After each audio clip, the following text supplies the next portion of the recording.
ಈಗ ನನ್ನ ಯಡಿಯೂರಪ್ಪ ಅವರ ಮಗನ ಸ್ವಾರ್ಥಕ್ಕಾಗಿ ಹಿಂದುತ್ವದ ವ್ಯಕ್ತಿಗಳನ್ನು ತುಳ್ಕೊಂಡು ಬಂದಿದ್ದರು.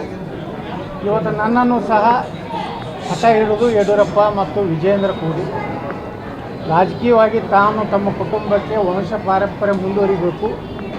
ಈ ರಾಜ್ಯದಲ್ಲಿ ಯಡಿಯೂರಪ್ಪ ನಂತರ ವಿಜಯನ ನಂತರ ಅವನ ಮಗನ ನಂತರ ಅವನ ಮಗ ಈ ಸಂಸ್ಕೃತಿ ತರಬೇಕಂತ ಹೇಳಿ ಇವತ್ತು ಈ ರೀತಿ ನಮ್ಮನ್ನೆಲ್ಲ ತುಳಿಯುವಂಥ ಕೆಲಸ ನಾಡಿನಲ್ಲಿ ನಡೆದಿದೆ.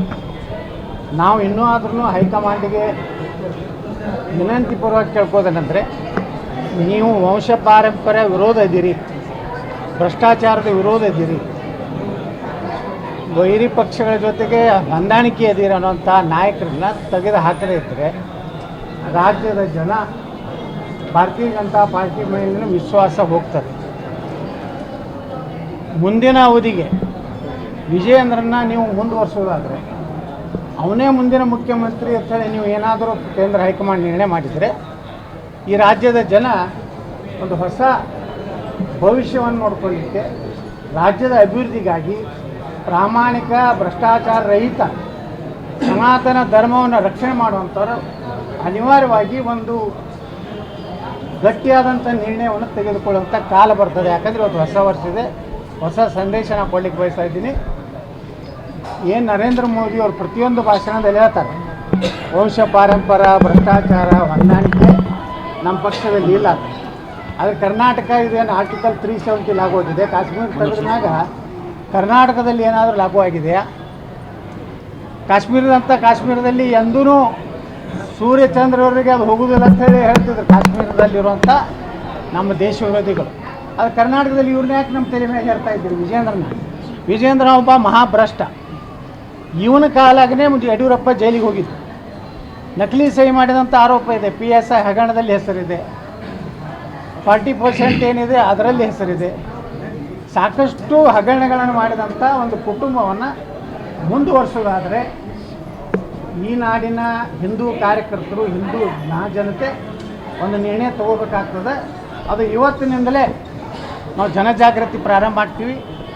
ಜನರ ಏನು ಅಭಿಪ್ರಾಯ ಇದೆ, ಭಾಳ ಜನ ನನಗೆ ಹೇಳ್ತಾ ಇದ್ದಾರೆ, ಒಂದು ಹಿಂದೂ ಪಕ್ಷ ಈ ರಾಜ್ಯದಲ್ಲಿ ಕಟ್ಟಬೇಕು, BJPಯಿಂದ ಹಿಂದೂಗಳ ರಕ್ಷಣೆ ಆಗುವುದಿಲ್ಲ.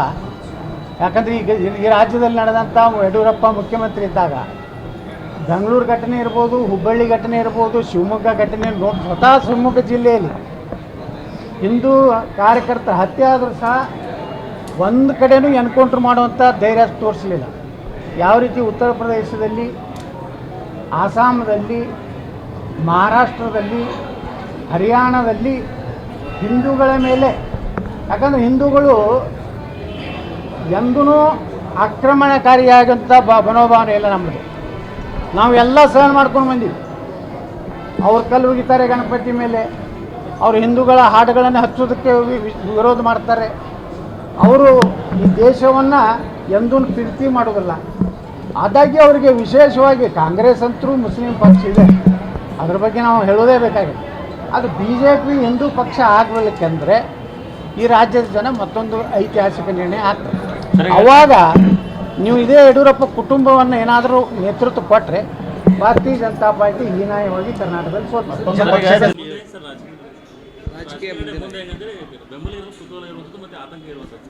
ಬೆಂಬಲ ನೋಡಿ. ಈಗ ನನ್ನ ಯಡಿಯೂರಪ್ಪ ಅವರ ಮಗನ ಸ್ವಾರ್ಥಕ್ಕಾಗಿ ಹಿಂದುತ್ವದ ವ್ಯಕ್ತಿಗಳನ್ನು ತುಳ್ಕೊಂಡು ಬಂದಿದ್ದರು. ಇವತ್ತು ನನ್ನನ್ನು ಸಹ ಹಠ ಹಿಡಿದು ಯಡಿಯೂರಪ್ಪ ಮತ್ತು ವಿಜೇಂದ್ರ ಕೂಡಿ ರಾಜಕೀಯವಾಗಿ ತಾನು ತಮ್ಮ ಕುಟುಂಬಕ್ಕೆ ವಂಶ ಪಾರಂಪರ್ಯ ಮುಂದುವರಿಬೇಕು. ಈ ರಾಜ್ಯದಲ್ಲಿ ಯಡಿಯೂರಪ್ಪ ನಂತರ ವಿಜಯನ ನಂತರ ಅವನ ಮಗನ ನಂತರ ಅವನ ಮಗ ಈ ಸಂಸ್ಕೃತಿ ತರಬೇಕಂತ ಹೇಳಿ ಇವತ್ತು ಈ ರೀತಿ ನಮ್ಮನ್ನೆಲ್ಲ ತುಳಿಯುವಂಥ ಕೆಲಸ ನಾಡಿನಲ್ಲಿ ನಡೆದಿದೆ. ನಾವು ಇನ್ನೂ ಆದ್ರೂ ಹೈಕಮಾಂಡಿಗೆ ವಿನಂತಿಪೂರ್ವಕ ಕೇಳ್ಕೋದೇನೆಂದರೆ, ನೀವು ವಂಶ ಪಾರಂಪರ್ಯ ವಿರೋಧ ಇದ್ದೀರಿ, ಭ್ರಷ್ಟಾಚಾರದ ವಿರೋಧ ಇದ್ದೀರಿ, ವೈರಿ ಪಕ್ಷಗಳ ಜೊತೆಗೆ ಹೊಂದಾಣಿಕೆ ಇದ್ದೀರಿ ಅನ್ನೋಂಥ ನಾಯಕರನ್ನ ತೆಗೆದು ಹಾಕದೇ ಇದ್ದರೆ ರಾಜ್ಯದ ಜನ ಭಾರತೀಯ ಜನತಾ ಪಾರ್ಟಿ ಮೇಲಿನ ವಿಶ್ವಾಸ ಹೋಗ್ತದೆ.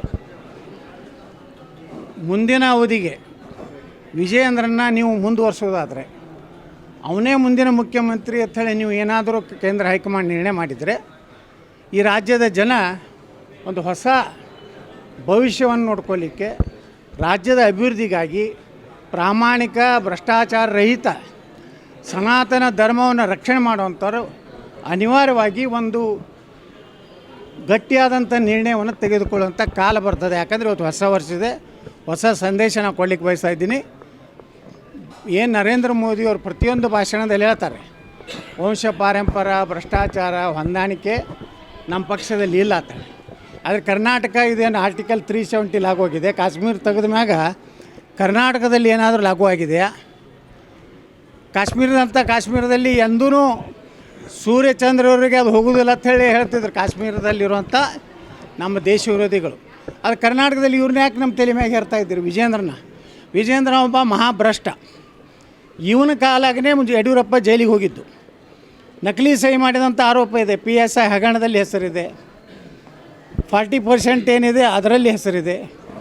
ಸಾಕಷ್ಟು ಹಗರಣಗಳನ್ನು ಮಾಡಿದಂಥ ಒಂದು ಕುಟುಂಬವನ್ನು ಮುಂದುವರಿಸೋದಾದರೆ ಈ ನಾಡಿನ ಹಿಂದೂ ಕಾರ್ಯಕರ್ತರು, ಹಿಂದೂ ಮಹಾಜನತೆ ಒಂದು ನಿರ್ಣಯ ತಗೋಬೇಕಾಗ್ತದೆ. ಅದು ಇವತ್ತಿನಿಂದಲೇ ನಾವು ಜನಜಾಗೃತಿ ಪ್ರಾರಂಭ ಮಾಡ್ತೀವಿ. ಜನರ ಏನು ಅಭಿಪ್ರಾಯ ಇದೆ, ಭಾಳ ಜನ ನನಗೆ ಹೇಳ್ತಾ ಇದ್ದಾರೆ, ಒಂದು ಹಿಂದೂ ಪಕ್ಷ ಈ ರಾಜ್ಯದಲ್ಲಿ ಕಟ್ಟಬೇಕು, BJPಯಿಂದ ಹಿಂದೂಗಳ ರಕ್ಷಣೆ ಆಗುವುದಿಲ್ಲ. ಯಾಕಂದರೆ ಈಗ ಈ ರಾಜ್ಯದಲ್ಲಿ ನಡೆದಂಥ ಯಡಿಯೂರಪ್ಪ ಮುಖ್ಯಮಂತ್ರಿ ಇದ್ದಾಗ ಬೆಂಗಳೂರು ಘಟನೆ ಇರ್ಬೋದು, ಹುಬ್ಬಳ್ಳಿ ಘಟನೆ ಇರ್ಬೋದು, ಶಿವಮೊಗ್ಗ ಘಟನೆ ನೋಡಿ, ಸ್ವತಃ ಶಿವಮೊಗ್ಗ ಜಿಲ್ಲೆಯಲ್ಲಿ ಹಿಂದೂ ಕಾರ್ಯಕರ್ತರ ಹತ್ಯೆ ಆದರೂ ಸಹ ಒಂದು ಕಡೆಯೂ ಎನ್ಕೌಂಟ್ರ್ ಮಾಡುವಂಥ ಧೈರ್ಯ ತೋರಿಸಲಿಲ್ಲ.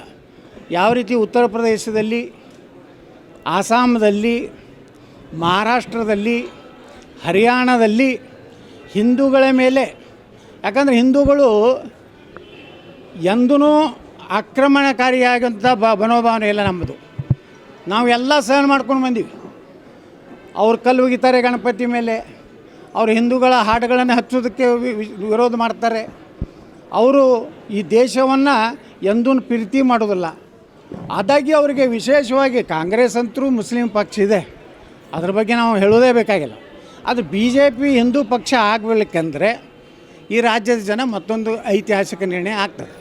ಆವಾಗ ನೀವು ಇದೇ ಯಡಿಯೂರಪ್ಪ ಕುಟುಂಬವನ್ನು ಏನಾದರೂ ನೇತೃತ್ವ ಕೊಟ್ಟರೆ ಭಾರತೀಯ ಜನತಾ ಪಾರ್ಟಿ ಹೀನಾಯವಾಗಿ ಕರ್ನಾಟಕದಲ್ಲಿ ಸೋಲ್ತಾರೆ.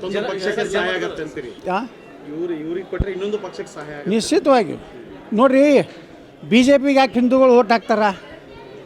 ಹಿಂದೂಗಳ ರಕ್ಷಣೆ ಆಗ್ತದೆ, ಅಭಿವೃದ್ಧಿ ಮಾಡ್ತಾರೆ, ಪ್ರಾಮಾಣಿಕರದಾರ್ತಾರೆ. ನೀವು ಯಾವುದೂ ಇಲ್ಲ ಯಡಿಯೂರಪ್ಪನವ್ರ ಕುಟುಂಬ ಏನು ಅಭಿವೃದ್ಧಿ ಮಾಡಿ ಉತ್ತರ ಕರ್ನಾಟಕಕ್ಕೆ ಮೋಸ ಮಾಡಿದ್ರಿ. ನೀವೇನು ಹೇಳಿದ್ರಿ ಆಲಿಮಟ್ಟಿ ಡ್ಯಾಮ್ನಲ್ಲಿ ನನಗೆ 25,000 ಕೋಟಿ ರೂಪಾಯಿ ಕೊಡ್ತೀನಿ ಪ್ರತಿ ವರ್ಷ, ನಾ ಮುಗಿಸ್ತೀನಿ, ಮೋಸ ಮಾಡಿದ್ರಿ. ನನ್ನ ನಗರಕ್ಕೆ ಬಂದಂಥ 125 ಕೋಟಿ ರೂಪಾಯಿ ವಾಪಸ್ ತೊಗೊಂಡ್ರಿ.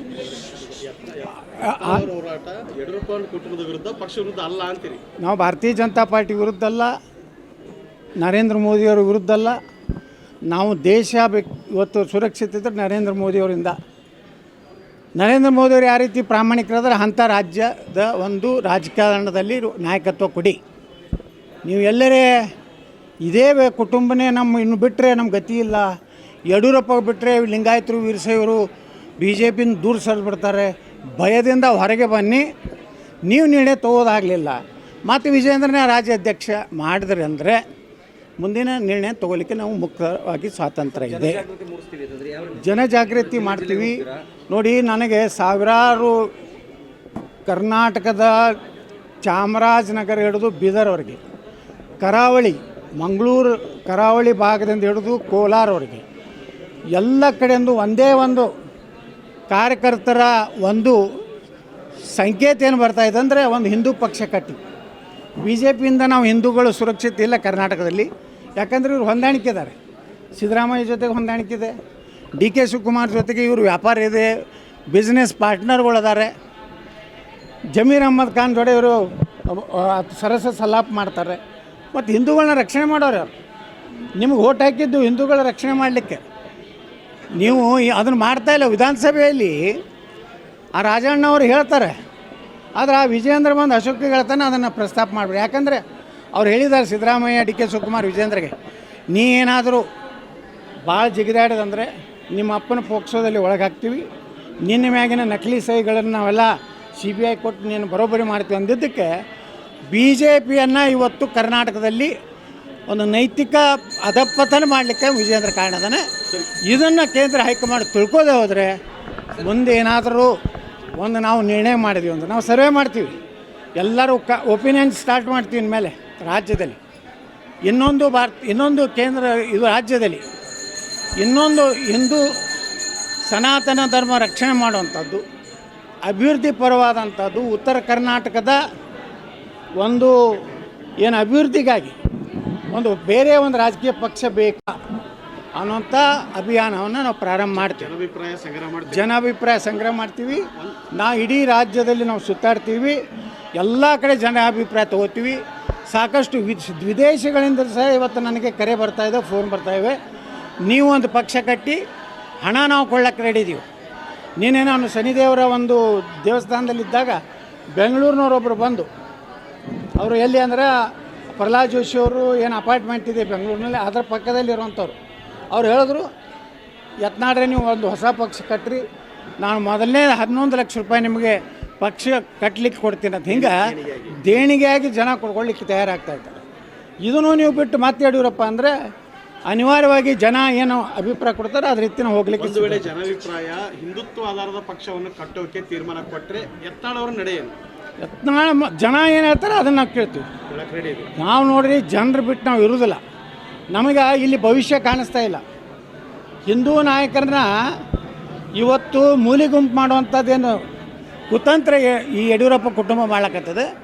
ಇದು ಜನಾಭಿಪ್ರಾಯ ಹೊಸ ರಾಜಕೀಯ ಒಂದು ಹುಟ್ಟು ಆಗಲಿ ಕರ್ನಾಟಕದಲ್ಲಿ ಅಭಿಪ್ರಾಯ ಬಂದರೆ 100ಕ್ಕೆ 100 ನಾವು ಬರುವ ವಿಜಯದಶಮಿ ದಿವಸ ಹೊಸ ಒಂದು ರಾಜಕೀಯ ವ್ಯವಸ್ಥೆ ಕರ್ನಾಟಕದಲ್ಲಿ ನಾವು ಉದ್ಘಾಟನೆಯನ್ನು ಮಾಡ್ತೀವಿ. ನೋಡಿ, ಇದು ಜನಾಭಿಪ್ರಾಯಕ್ಕೆ ಎಲ್ಲರೂ ಅವ್ರಿಗೂ ಹೇಳ್ತಾ ಇದ್ದಾರೆ, ನಮ್ಮ ಟೀಮ್ಗೂ ಈ ಪಕ್ಷದಲ್ಲಿ ನೀವು ಉದ್ಧಾರ ಆಗೋದಿಲ್ಲ. ಇವರು ಎಲ್ಲರೂ ಬ್ಲ್ಯಾಕ್ ಮೇಲ್ ಮಾಡ್ತಾರೆ. ಪಾಪ ರಮೇಶ್ ಜಾರಕಿಹೊಳಿಯನ್ನು ಬಲಿಪಶು ಮಾಡಿದ್ರು. ಈಗ ರಮೇಶ್ ಜಾರಕಿಹೊಳಿ CD ಬಿಡುಗಡೆ ಮಾಡಿದವರೇ ರಾಜಣ್ಣ ಅವರು CD ಬಿಡುಗಡೆ ಪಾತ್ರ ಅಂತ ಆರೋಪ ಮಾಡಿದ್ರು. ಯಾರವರು? ನೀವೇನು ನೋಡ್ರಿ, ಮಹಾನಾಯಕರು ಅದಾರೆ. ಅವು 2 ಫ್ಯಾಕ್ಟ್ರಿ ಅಂತ ಹೇಳಿವಿ. ರಾಜಣ್ಣವರು ವಿಧಾನಸಭೆಯಲ್ಲಿ ಹೇಳಿದ್ದಾರೆ, ಹೌದು ಯತ್ನಾಳ್ ಹೇಳೋದು ಸತ್ಯ. ಅದೇ ಫ್ಯಾಕ್ಟ್ರಿಯವರೇ ನಂದು ಅಷ್ಟೇ ಅಲ್ಲ, 48 ಜನರ CD ಇದೆ, ಅದರಲ್ಲಿ ಹೈಕೋರ್ಟ್ ಜಡ್ಜ್ಗಳದು ಇದೆ ಅನ್ನುವಂಥದ್ದನ್ನು ಹೇಳಿದ್ದಾರೆ. ಇದನ್ನು ತನಿಖೆ ಮಾಡಲಿಕ್ಕೆ ಇವ್ರಿಗೇನು ಬ್ಯಾನ್ ಆಗಿದೆ ಕಾಂಗ್ರೆಸ್ನವ್ರಿಗೆ? ಪಾಪ ರಾಜಣ್ಣ ಒಬ್ಬ ಪರಿಶಿಷ್ಟ ಪಂಗಡದ ಒಬ್ಬ ನಾಯಕ, ವಾಲ್ಮೀಕಿ ಜನಾಂಗದವ್ರು. ಇವತ್ತು ರಮೇಶ್ ಜಾರಕಿಹೊಳಿ ಒಬ್ಬ ವಾಲ್ಮೀಕಿ ಜನಾಂಗದವ್ರು. ನೀವು ಅವ್ರನ್ನ ಬಲಿ ಕೊಡ್ಲಕತ್ತಿರಲ್ಲ. ಇವತ್ತು SC ST ಜನಾಂಗದವ್ರನ್ನ ಸುರಕ್ಷೆ ಕೊಡ್ತೀವಿ, ಅಲ್ಪಸಂಖ್ಯಾತರ ರಕ್ಷಣೆ ಮಾಡ್ತೀನಿ ಸಿದ್ದರಾಮಯ್ಯ ಅಂದವರು ಈ ತಮ್ಮ ಬಲಗೈ ಬಂಟನ ಮೇಲೇ CD ಮಾಡುವಂಥ ಪ್ರಯತ್ನ ಏನಾಗಿದೆ, ಇದು ನಾವಿವತ್ತು ತೀವ್ರವಾಗಿ ಖಂಡಿಸ್ತೀವಿ. ಅಷ್ಟೇ ಅಲ್ಲ, ಇದನ್ನು CBI ಕೊಡಬೇಕು. ಇಲ್ಲಕಂದ್ರೆ ಏನಾಗ್ತದೆ, ಇವು 2 CD ಫ್ಯಾಕ್ಟ್ರಿ ಎಷ್ಟೋ ರಾಜಕಾರಣಿಗಳ ಒಂದು ನೈತಿಕ ಮತ್ತು ಮಾನಸಿಕ ಒಂದು ಮನಸ್ಸನ್ನು ಇವತ್ತು ವಿಚಲಿತ ಮಾಡ್ತಾಯಿದ್ದಾರೆ. 48 ಮಂದಿದು CD ಇದೆ ಅಂದವಾಗ ಎಲ್ಲರಿಗೆ ಭಯ ಬರ್ತಾಯಿದೆ, ನಂದಿದೆಯೋ ನಿಂದಿದೆಯೋ. ಮತ್ತು ಕಳ್ಳರು ಹೋದಾರವರು. ವಿಜೇಂದ್ರ ಇನ್ನೂ ಒಂದು ಟೀಮ್ ಇದೆ, ಅವನೇ ಈಗ BJP ಸೋಷಿಯಲ್ ಮೀಡಿಯಾದ ಹೆಡ್ಡು, ಅವನೇ ಎಡಿಟರು ಇಲ್ಲಿ BJP ಒಳಗೆ. ಅಲ್ಲಿನೂ ಕಾಂಗ್ರೆಸ್ನಾಗಂತೂ ಅವ್ರು ಹೇಳಿದ್ದಾರೆ. ಮೊನ್ನೆ ಮುನಿರತ್ನ ಹೇಳಿದ್ರು, ನಂದೆಲ್ಲ ಇಷ್ಟೆಲ್ಲ CD ಅವಾಂತರ ಮಾಡಿದವನೇ CD ಕಿಂಗ್ ಅಂತಲೇ DK ಶಿವಕುಮಾರ್ ಯಾರು ಮುನಿರತ್ನ ಹೇಳಿದ್ರು. ಇದನ್ನೆಲ್ಲ ನೋಡಿದಾಗ ಇಂಥ ರಾಜಕೀಯ ನಾಯಕರು ಈ ರಾಜ್ಯದಿಂದ ಜನ ದಬ್ಬಬೇಕಾದ್ರೆ ಅವ್ರ CBI ತನಿಖೆ ಆಗಬೇಕು, ಅವ್ರಿಗೆ ಶಿಕ್ಷೆ ಆಗಬೇಕು. ಇನ್ನು ಮುಂದೆ ರಾಜಕಾರಣ ಮಾಡುವಂಥವ್ರು ಹಲ್ಕ ಕೆಲಸ ಇದು ಮಾಡಬಾರ್ದು.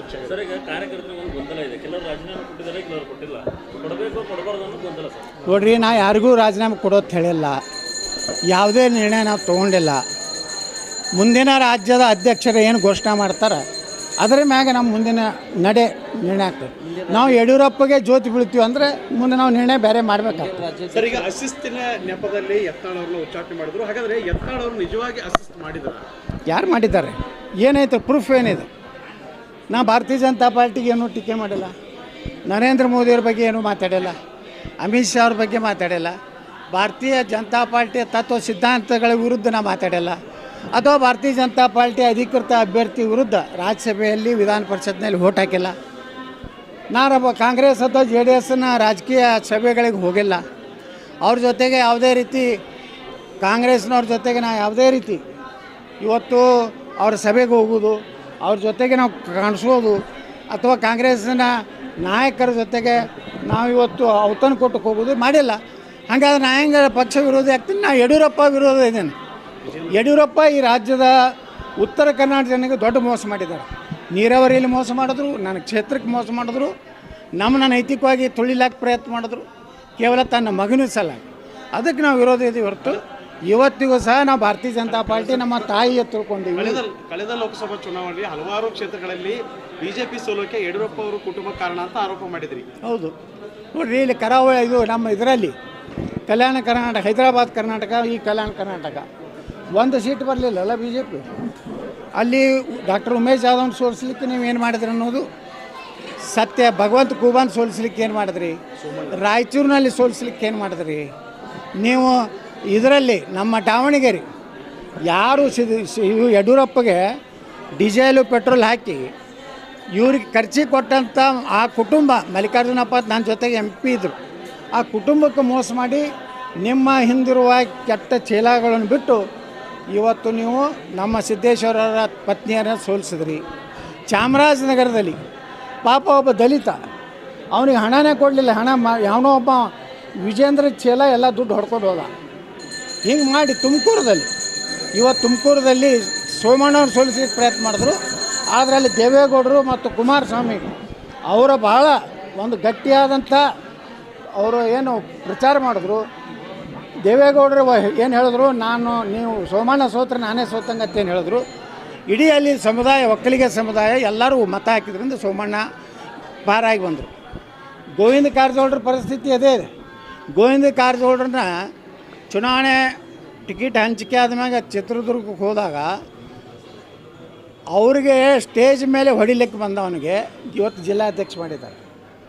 ಡಾಕ್ಟರ್ ಸುಧಾಕರ್ ಏನು ಇವತ್ತು ಚಿಕ್ಕಬಳ್ಳಾಪುರ MP ಅದಾನ, ಅವ್ರ ವಿರುದ್ಧ ಇಲೆಕ್ಷನ್ ಮಾಡಿದಂಥ ಇವತ್ತು ಜಿಲ್ಲಾಧ್ಯಕ್ಷ ಮಾಡಿದ್ದಾರೆ. ಅಂದರೆ ನಿಮ್ಮ ನೀತಿ ಏನಂತ? ಉಮೇಶ್ ಜಾಧವ್ ಪಾಪ ಬಂಜಾರದ ಸಮಾಜದವ ಬರೀ 25 ಸಾವಿರ ಸೋತ್ರಿ. ಅಲ್ಲಿ ನಿಮ್ಮ ಚೀಲಗಳು ಎಷ್ಟು ದುಡ್ಡು ಪಾರ್ಟಿದಿಂದ ಬಂದಂಥ ದುಡ್ಡು ಇವ್ರು ಹೊಡೆದ್ರು. ಇದು ಎಲ್ಲ ಭಗವಂತ ಕೂಬ ಅವನು ಸೋಲಿಸಿದ್ರಲ್ಲ. ಯಾರು ನಿಮ್ಮ ಚೀಲಗಳು MLAಗಳು. ಹೀಗಾಗಿ ನೀವು ಪಕ್ಷಕ್ಕೆ ಏನು ಇಷ್ಟ ಇದೆ, ನನ್ನ ನಿಷ್ಠೆ ಬಗ್ಗೆ ಕೇಳ್ತಿರಲ್ಲ. ನಿಮ್ಮ ನಿಷ್ಠೆ ಇದು ಏನು ಅನ್ನೋದು ಹೇಳ್ರಿ ಮೊದಲೇ. ಹಾಗಾದ್ರೆ ಬಿಜೆಪಿಯಲ್ಲಿ ರನ್ಔಟ್ ಆದ್ರ, ಬೋಲ್ಡ್ ಆದ್ರ ಅಥವಾ ಮ್ಯಾಚ್ ಫಿಕ್ಸಿಂಗ್ಗೆ ಒಳಗಾದ್ರ? ಯಾವ ಮ್ಯಾಚ್ ಫಿಕ್ಸಿಂಗ್? ಇದು ಷಡ್ಯಂತ್ರ ಆಯ್ತಾ?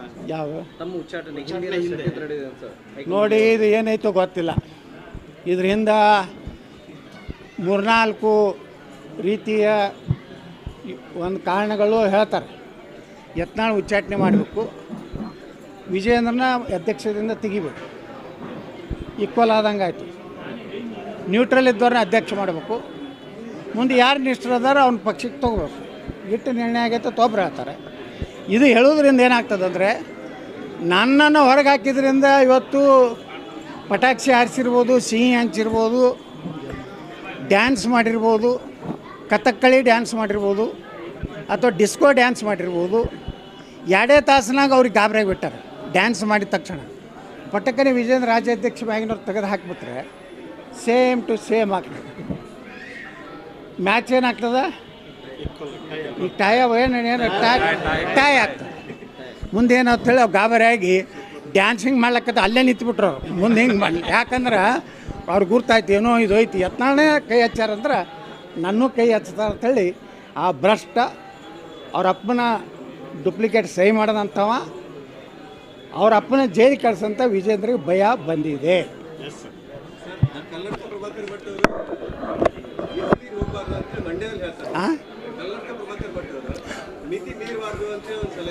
ಪಾಪ ಅವ್ರು ಹಿರಿಯರು ಅದಾರ, ಹೇಳಬೇಕಾಗ್ತದೆ.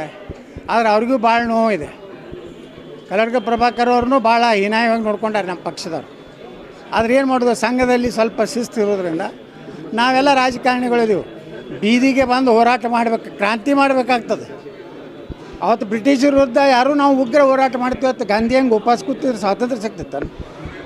ಇಲ್ಲಿ ಭಗತ್ ಸಿಂಗು, ಚಂದ್ರಶೇಖರ್ ಆಜಾದು, ನೇತಾಜಿ ಸುಭಾಷ್ ಚಂದ್ರ ಬೋಸ್ರು, ಡಾಕ್ಟರ್ ಬಾಬಾ ಸಾಹೇಬ್ ಅಂಬೇಡ್ಕರ್ ಅವರು, ಸರ್ದಾರ್ ವಲ್ಲಭಭಾಯ್ ಪಟೇಲ್ರು, ಲಾಲಾ ಲಜಪತ್ ರಾಯರು, ಲೋಕಮಾನ್ಯ ತಿಲಕರು ಎಷ್ಟು ಜನ ಬಲಿದಾನ ಕೊಟ್ಟೆ. ಒಬ್ಬ ಗಾಂಧಿಯಿಂದ ಸಿಕ್ಕಿಲ್ಲ ದೇಶಕ್ಕೆ ಸ್ವಾತಂತ್ರ್ಯ. ಆ ಉಪವಾಸ ಕೂತ್ರೆ ಸ್ವಾತಂತ್ರ್ಯ ಸಿಕ್ತಿದ್ರೆ ನಾಳೆ ನಾನು BJP ಆಫೀಸ್ ಮುಂದೆ ಉಪವಾಸ ಕೊಡ್ತೀನಿ. ನಾನು ಅಧ್ಯಕ್ಷ ಮಾಡ್ತಾರೆ. ಮೊದಲು ಭೇಟಿಯಾಗಿದ್ವಿ. ಈ ಉಚ್ಚಾಟನೆ ಆದ್ಮ್ಯಾಗ ಏನು ಭೇಟಿಯಾಗಿಲ್ಲ.